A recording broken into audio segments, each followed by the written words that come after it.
Isaiah 14. This chapter says that when Judah stopped being the slaves of Babylon and were free from Babylon, Babylon would fall. Well, actually that didn't happen. When they came back from exile, most of them actually stayed there. When the Persians took over Babylon, the city of Babylon was not destroyed in the way that you read here. But it will happen. You come to the book of Revelation and you read that Babylon is going to finally fall. But God says here that he has planned this, and who can stop it? It's going to happen. I have thought, and so shall it happen. And as I have purposed, it will stand. In the short term, it might appear, no, that God has an intention that doesn't come true.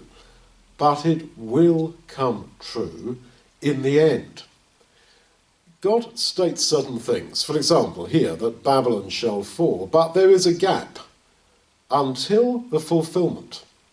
We live in that gap. And he is open to dialogue. For example, Nineveh. God said in 40 days Nineveh shall be destroyed. But it wasn't then. It was eventually, but it wasn't then because they repented. Now, this is what gives intensity to human life and experience. That we are in dialogue with God. We live in the gap. God has said the wages of sin is death. We have sinned, but we are not yet dead. We live in the gap. And in that time, we can repent, and he is open to dialogue and renegotiation.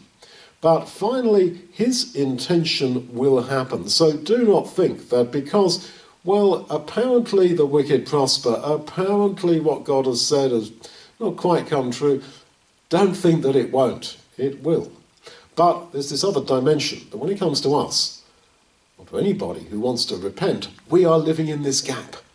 Every moment is critically important. Do not waste your life.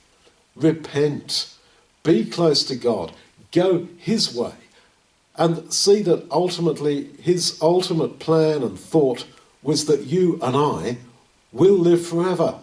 And as he has thought, so it will happen. And that purpose shall finally stand, even though it seems to have a lot of pauses and working out in ways different to what we might expect.